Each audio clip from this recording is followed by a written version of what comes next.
Welcome to China in Focus. I'm Tiffany Meyer.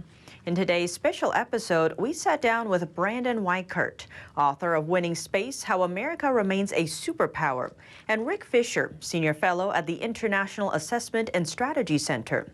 They touch on China and Russia's growing space ambitions.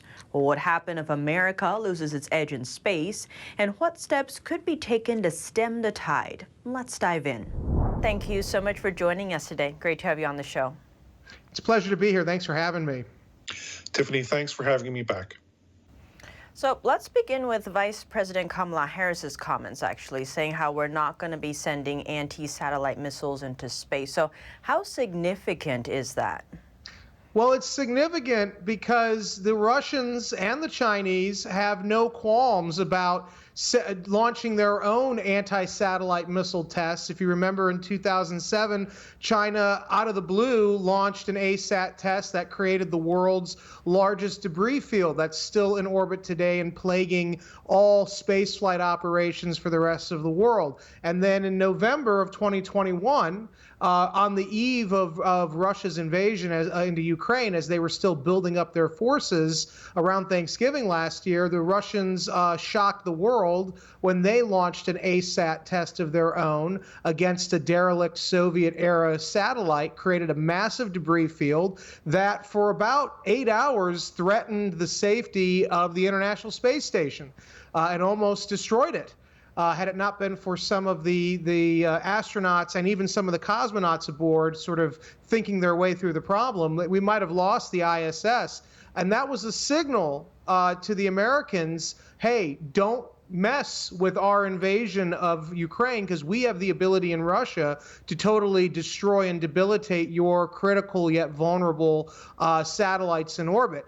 And now we have today the Biden administration, after that November Russian ASAT test, they did nothing in response other than issue some strongly worded letters to Moscow about how dare you do this irresponsible test. But nothing was done in the form of our own ASAT test against Russian targets, or to sort of signal that we would also attack Russian space targets if they dared to threaten us in space. And so right now, what we have is a very bizarre instance where the United States is heavily dependent on space. Our enemies know it, and our enemies are completely going full bore in developing and testing their own ASAT weapons, whereas we appear to be on the brink of trying to basically, unilaterally disarm ourselves in space at this critical moment, which is not where we need to be. We need to be doubling down on our military advantages in space and moving to protect our existing satellite constellations while at the same time threatening the satellites of our enemies. And we're going in the opposite direction, and that is going to lead to catastrophe, in my opinion.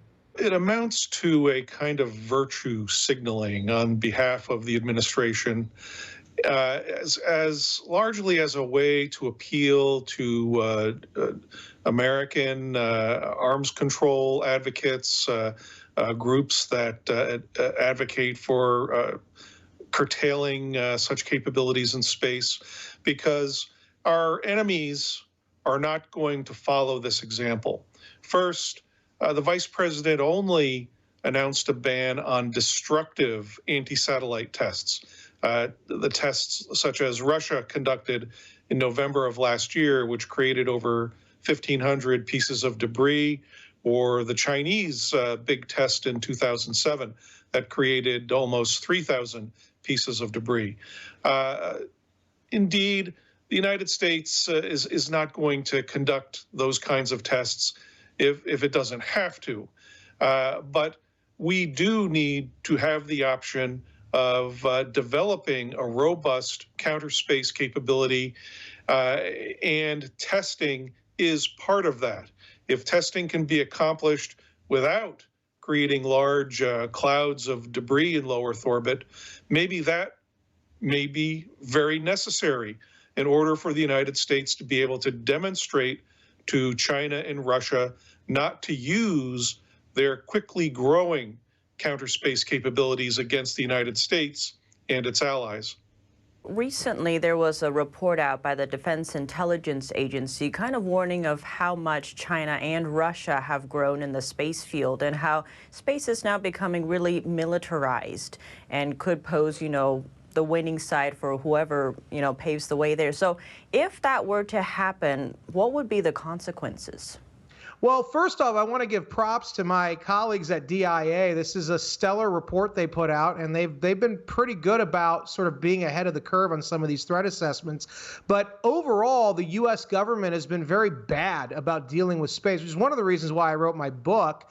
Having worked in government for as long as I did and seeing that ignored, I was very concerned. And even this DIA report, which is very helpful, it's a little bit behind the times because we've already militarized space, right? 1991 Desert Storm is considered by the Pentagon America's first space war. You remember all of those beautiful pictures of the bombs hitting their targets, and we were broadcasting them live across CNN. That was provided to us by satellites. Schwarzkopf's famous left hook into the desert while he was attacking Kuwait with his tanks, that was provided by GPS. So in my opinion, militarization of space has already occurred. It occurred decades ago. The real question is weaponization. Are we going to put weapons platforms into space? Are we going to threaten satellites in space with weapons? And I think the answer is yes, and it's not us who's going to do it, unfortunately. It's our enemies, as we just talked about, in Russia and China, who have no compunction about placing systems in orbit that could potentially debilitate or disrupt this normal functioning of sensitive American satellites. It's our enemies in China and Russia who are willingly and wantonly doing these ASAT tests, whereas we seem to be going in the other direction in the hopes that we'll inspire the better angels in Beijing and Moscow from, doing their evil deeds. But guess what? We're dealing with totalitarian and authoritarian regimes who want to win, and they don't mind being the bad guys here, and they will gladly keep weaponizing space through dual-use technologies, whereas we will keep, I guess, standing down. And eventually, that's going to come back to, bite us in the rear end in a very inopportune time. The vice president also announced that the United States has, in the coming year, made the single biggest increase in funding military space capabilities as a kind of a balance to her announcement.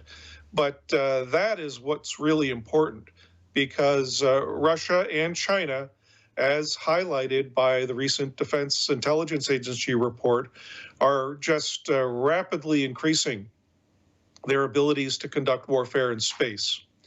What alarms me particularly is that the DIA report notes that by the end of this decade, both Russia and China will have ground-based lasers powerful enough to destroy enemy satellites in space. I mean, they've had chemical and electric-powered lasers for a long time, but these only have been powerful enough to affect the optics of these satellites, not to actually destroy them.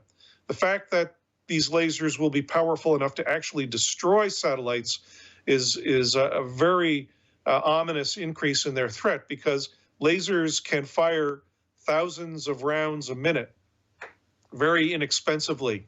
Launching a ground-based interceptor to attack an American global positioning satellite or surveillance satellite requires much, much more effort. You have to track the satellite. You have to make sure the interceptor is powerful enough to reach it.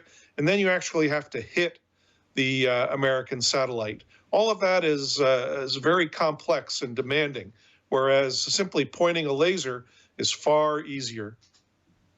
That's all for today's China in Focus on YouTube. We're now sharing a shortened version of our program on YouTube. That's after being demonetized for a year. Full episodes can be watched on our partner platform, Epoch TV. To sign up for a 14-day free trial, please click the link down below. Thanks for watching China in Focus. I'm Tiffany Meyer, and see you tomorrow.